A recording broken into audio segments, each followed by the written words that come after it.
Ladies and gentlemen, welcome back to Batman Arkham Knight Season of Infamy DLC. When we last left off, we defeated the infamous Killer Croc. And as you can see, we're wearing the Batman Beyond skin. Let's go talk to Killer Croc. What happened to you was wrong, but you killed people. You have to pay for that. When does Warden pay?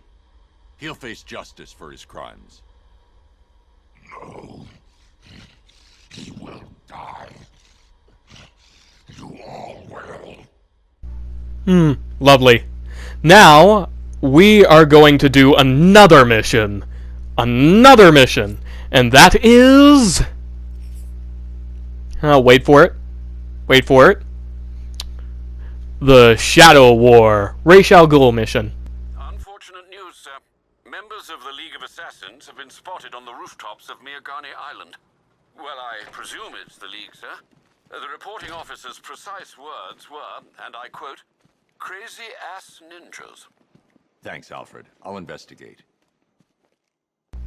Crazy-ass ninjas.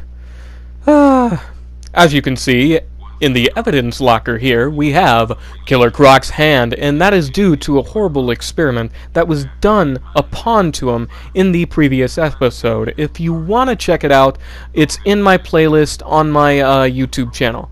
All you gotta do is click on my YouTube channel. It's basically called Season of Infamy Walkthrough. It's not hard to find. It's in my playlist section.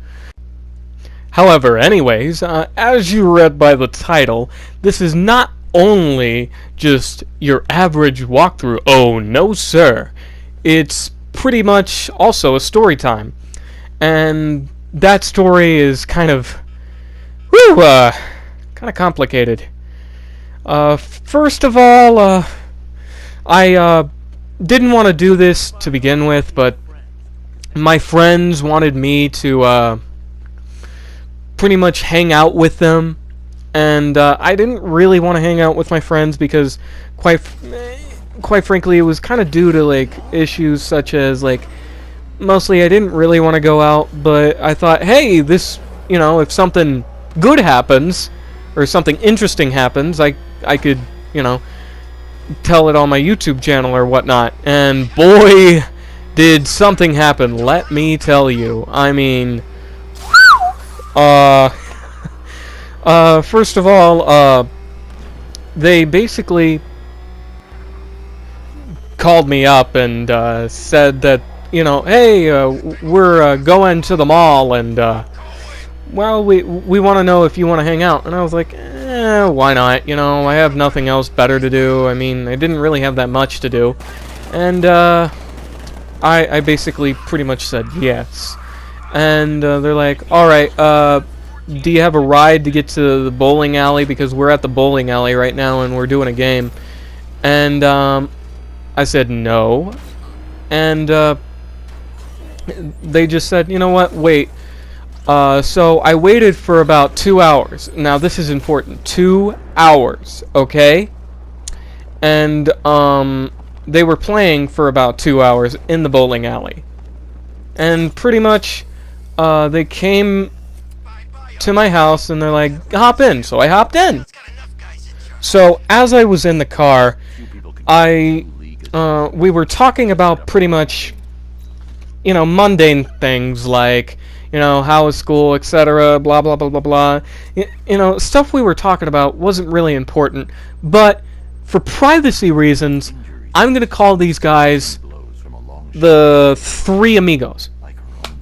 So, anyways, to differentiate from these guys more, or distinguish these guys more, yeah, that's a good word, I'm going to call one of them the driver, the other one the shotgunner, and the one I was sitting next to, Bud, okay? Because, honestly, I think of him as a way more cooler friend. Oh, well, I shouldn't say that. You know, we talk more than I do with either one of the other two.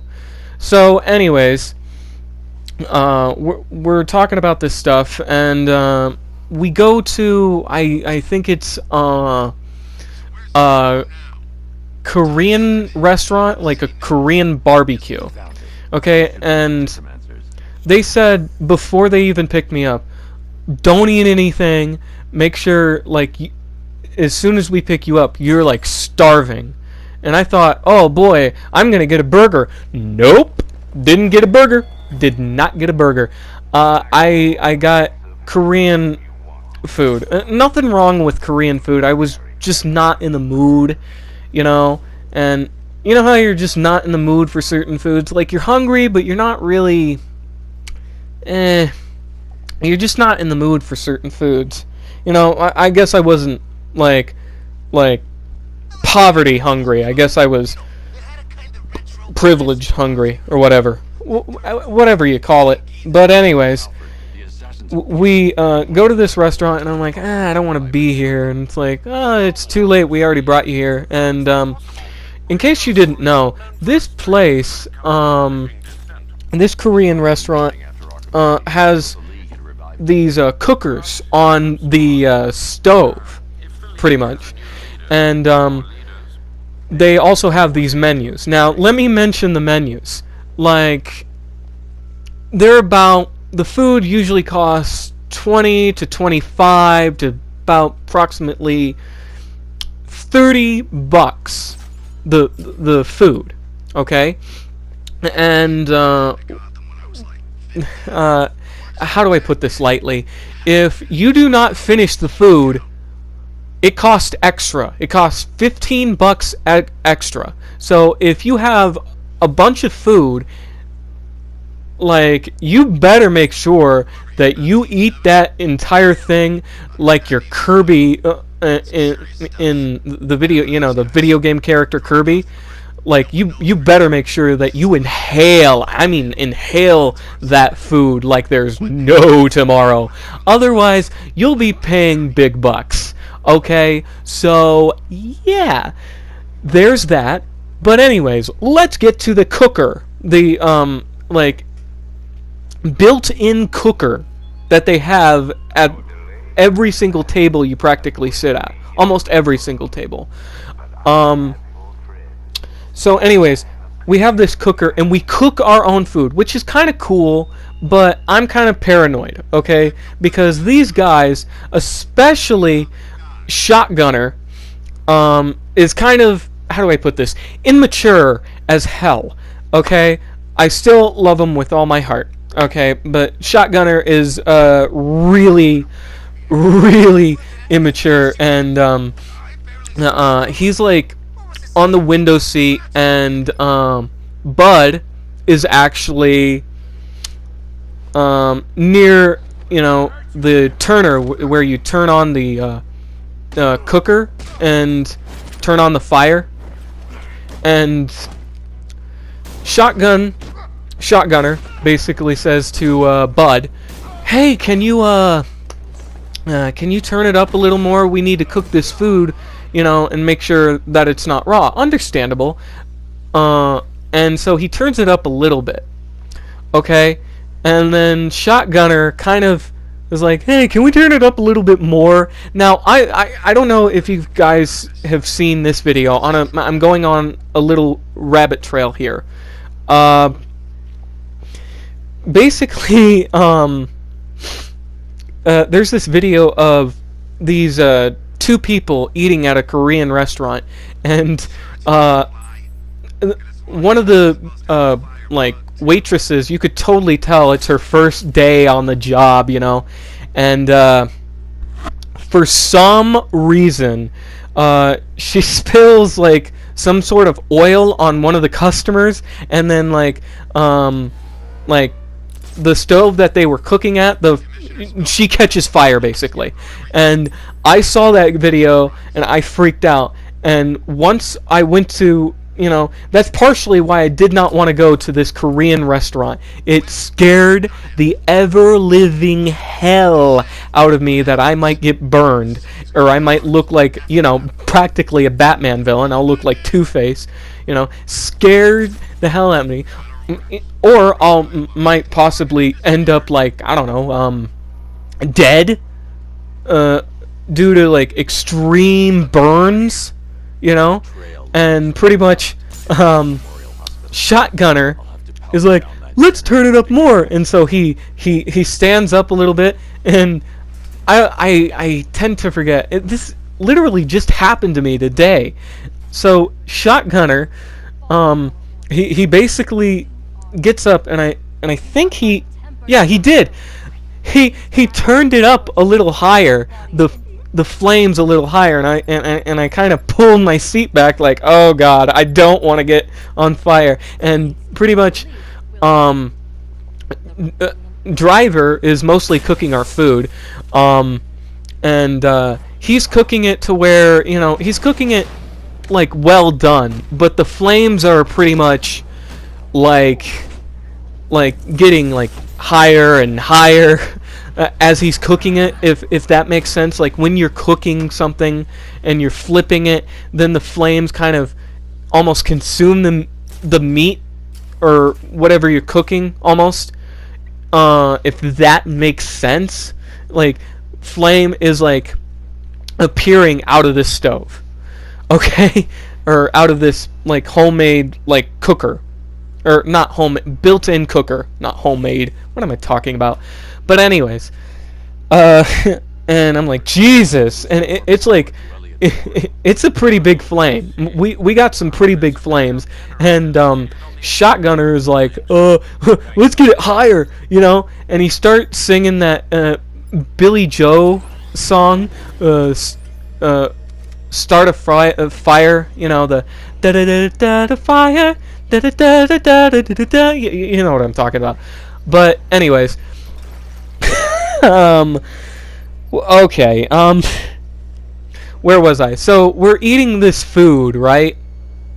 And we get a lot of like food, okay? And I only eat like, I think it's squid and maybe some rice, or yeah, I ate a little bit of rice or whatever, and a little bit of shrimp. I didn't eat that much, okay? And so they get this big course meals, okay, and they asked for like, I think 3 meals. I only asked for like only 1, okay, and pretty much yeah,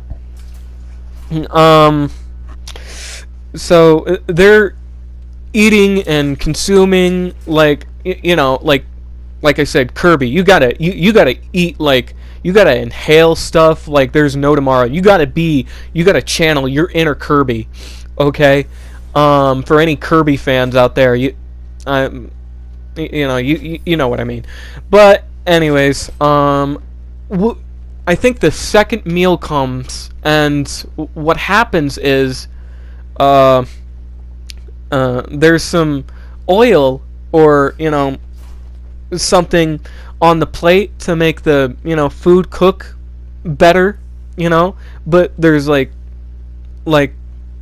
how you pour syrup on a pancake and there's still some like pancake liquid around the pancake,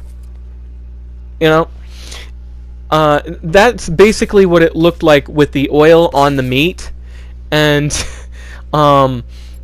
like one of the guys, I think it was Bud, he just plops, he just takes one of these meat trays and he just plops it on, or he just practically plops it on and accidentally pours more oil onto the stove, and he's like, no, he wasn't doing it.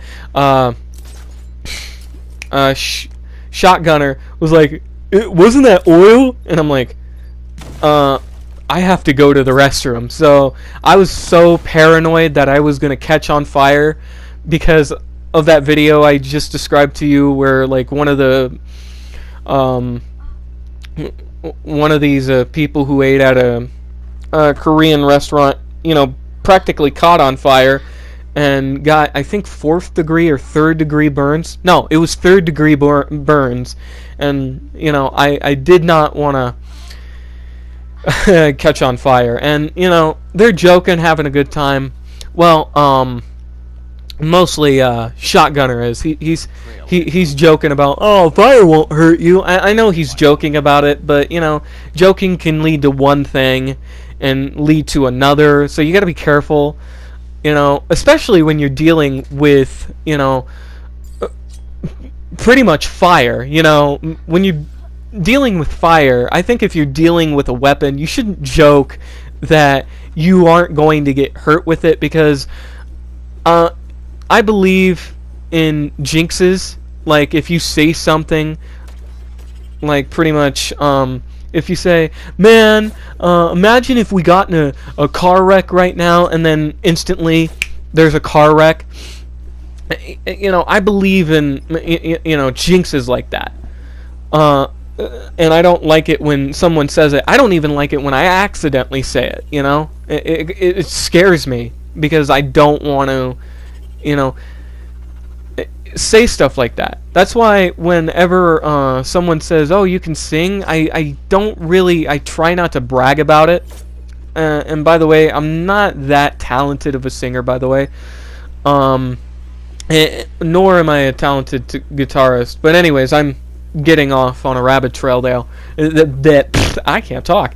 Anyways, rabbit trail. Where was I? Korean restaurant. Scared of built-in cooker with flames coming out of it, protruding out pretty big.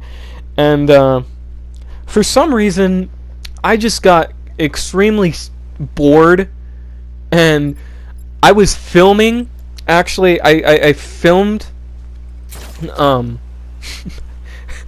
get this, I filmed the actual cooker and the flames coming out of it, and sent it to an old high school friend that I haven't talked to, that I haven't seen in about pretty much a year, okay, since I graduated high school. And I was like, is it safe to be close to this fire, or something to that effect, you know? And this person looked at it, and they didn't comment.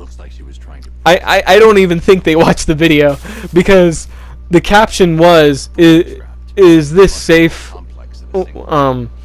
being next to this, or whatever. It was something along the lines. I don't have my phone on me right now, and I don't really want to get it. But anyways, they didn't comment back. I wonder why. You know, I assume they thought I was an idiot for being that close to that much danger. You know, common sense says fire, danger. Well, my common sense says that. I don't know what it says about the rest of the three I hang out with. Well, I don't know. But anyways, we begin to eat our meal, you know, or finish our meals. Or I already finished with my meals, and I'm just waiting for them to get done, and I'm just texting people on Messenger and stuff like that. And then, finally, the last person to finish his food, and the last person to say he's full, is Shotgunner. Shotgunner just basically is like, yeah, I'm pretty full. I'm pretty full. And pretty much we get up and we pay for our meals, and then we get some of that delicious Korean candy that they have, you know. And like they have these free candies, like, you know, take one or whatever. At, like, right when you walk in and right when you exit the you know, restaurant. And pretty much Bud is he's like, okay, let's go. I took a lot of these candies. So we get out of there, and I pay driver his gas money. I pay him approximately $10. And what happens there is we get in the car, and this car, for some reason, you know, is kind of worn down in a lot of places. Like, it's a good quality car in terms of size and it does get, you know, Driver and me and the rest of the gang, the rest of the three amigos, you know, there and back again to wherever we need to go. And yeah, so he says we're gonna go to a gas station, and this gas station is practically far away from our house. Okay, and pretty much we go there and get gas, and next thing you know, he puts the gas in, and then the car won't start. Hold on. Cliffhanger. Cutscene. Raish? You dare approach Raish Al Ghul? You've brought him back too many times. The Lazarus Stream's all that's keeping him alive. He will rise again. Sheathe your blade.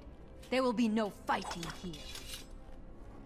But war is coming. Traitors to the League conspired to stop the glorious resurrection of Raish Al Ghul. We will see Gotham burn before we let the rebels hurt our master. Then let him die. I want you gone by morning. The rebels have found another pit. A purer source. A sample of his essence is all he would need. I won't help you revive him. Then you'll face the consequences of war. We know you, Detective. You will not let innocents die.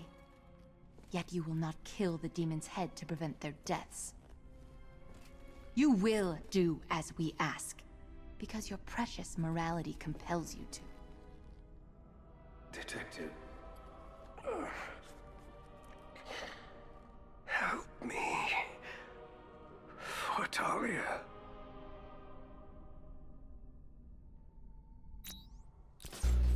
Ooh, exciting. So anyways, like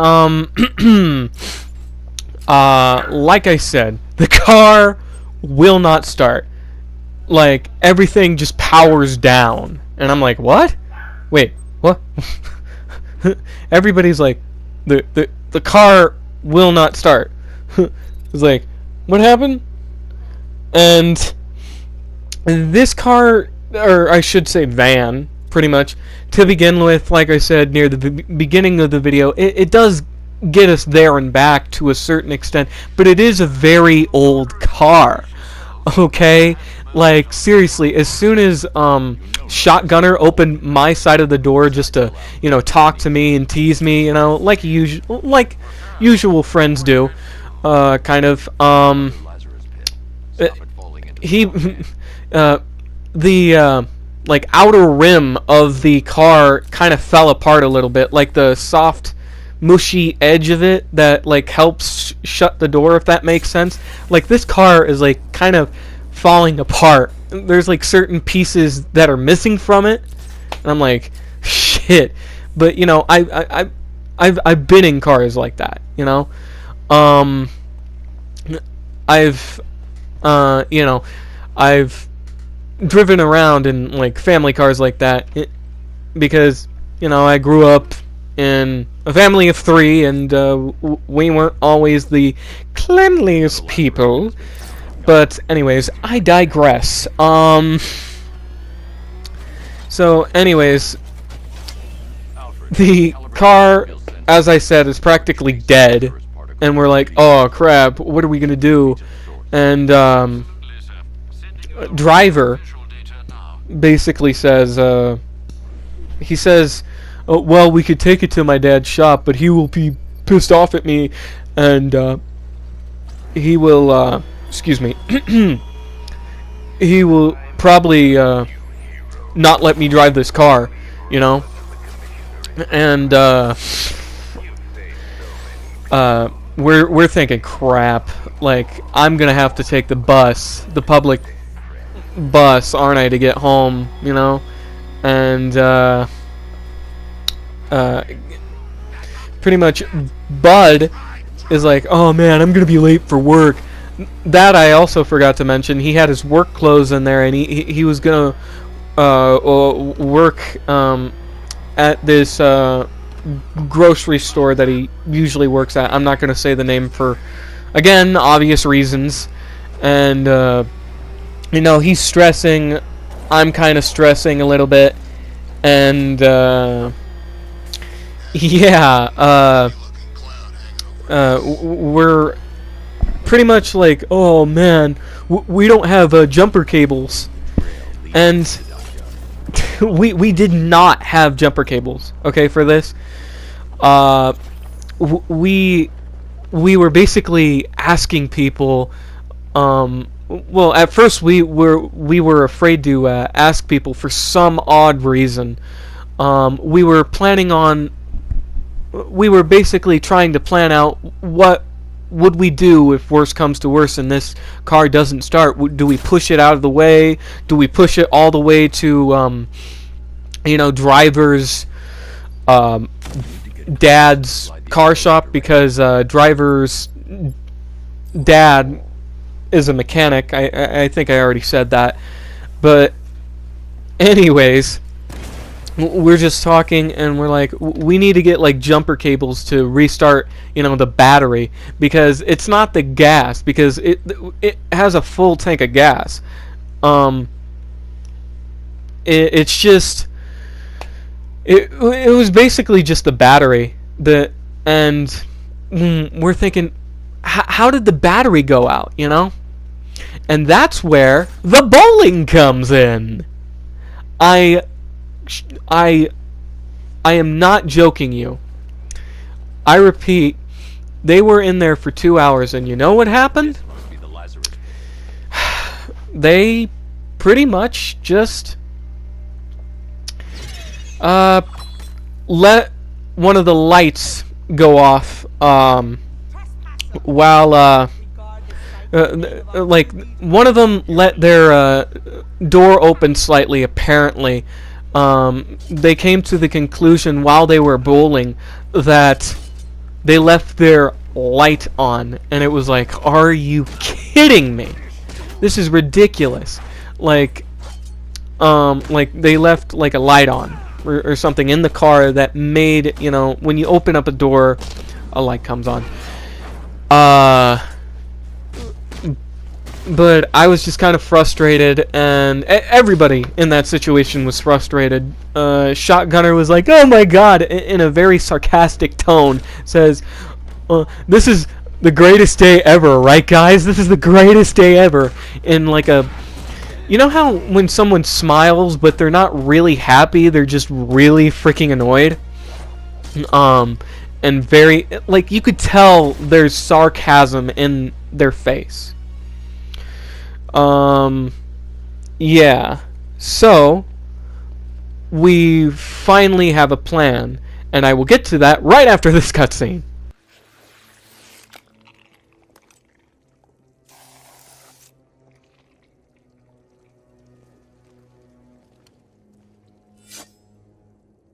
Turn around, slowly, and hand me the detonator.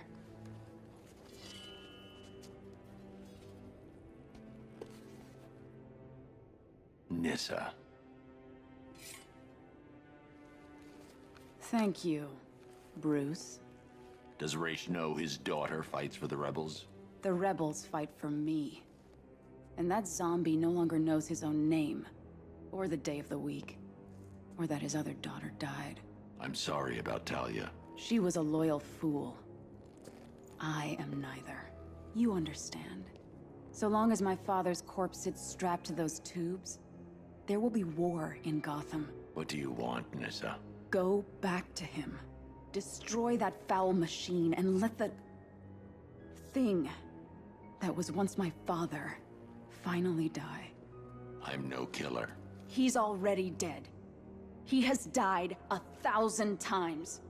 And every time the Lazarus Pit restored him, he came back worse. More hateful. More crazed. I tremble to imagine what he would have become if this had fallen into his followers' hands. But with him gone, the League will be mine. And it will shed no more innocent blood. The assassins will leave Gotham, never to return. How can I trust you? I swear by the woman we both loved. I swear on my sister's grave. I will win this war, Dark Knight. It's up to you how long it rages for. Alright, so here's our plan. I pretty much call my grandfather and I tell him the situation. I'm like, hey, Grandpa, the car that I'm in won't start, and it's not because we ran out of gas, it's just because of the battery. Do you have any jumper cables or anything, any advice? And he's like, well, no, you could try to ask people there if they have jumper cables or whatnot. Which was technically that was our second plan to do after, I called him, and he just said, let me know if anything else comes up.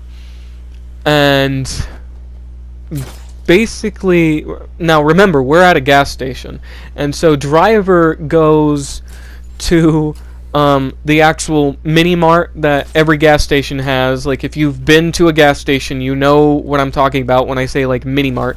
And he tries to ask people in there if they have any jumper cables to start the car. And he was in there for a while, and I'm just talking to Shotgunner and Bud, and I'm pretty much saying, we're pretty much saying, what should we do, and maybe we could do this, no, that won't work, blah blah blah blah blah. So anyways, we're talking, and then I get a phone call, and it's my mom. She realizes my situation, and she basically tells me, look, we're not gonna save you, okay? If anything happens and the car won't start, you're taking the bus. And pretty much I'm like, crap, okay?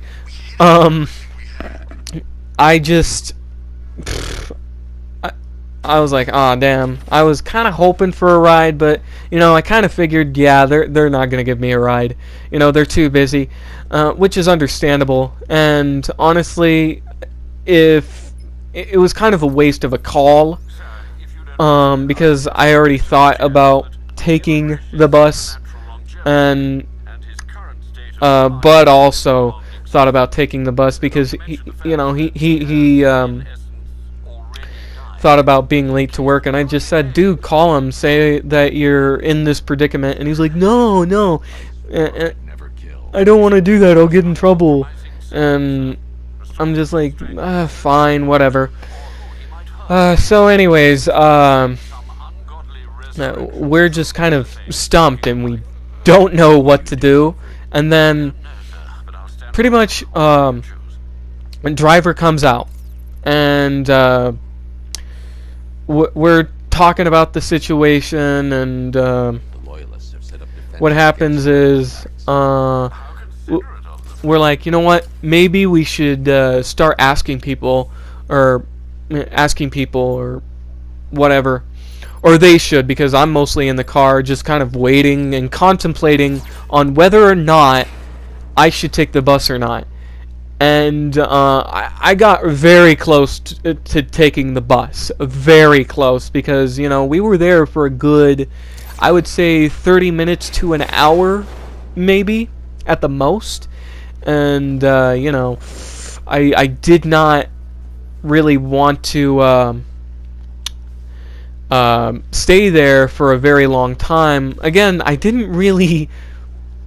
To begin with, to start my day off when they first called me, like I said, I did not really want to go out. I'm one of those people like, I'm going to sleep in, listen to some good old ASMR, Sorry about that.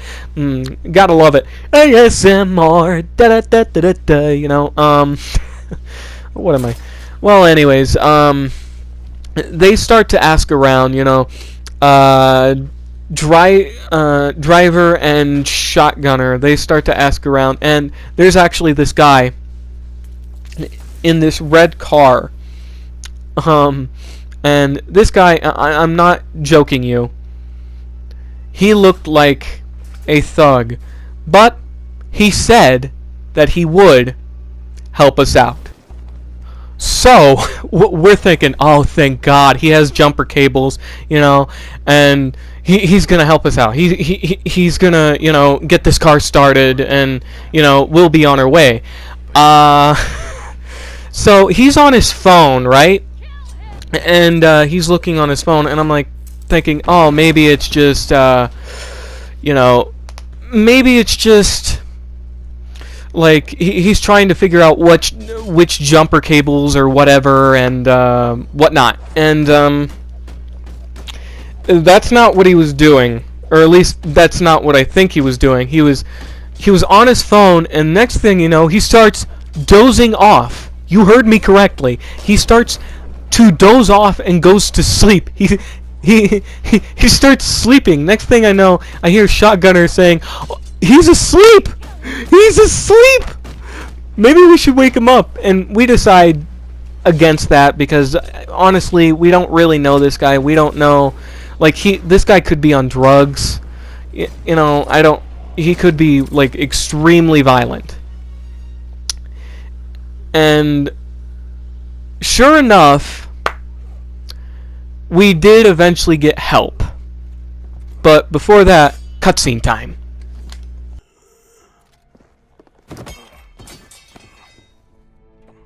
Father, what a monster you've let yourself become. How long does he have? Maybe hours. Maybe days. It doesn't matter. There's no way back for him now. I'll take him to GCPD. Good. The Loyalists will scatter, and I'll be true to my word.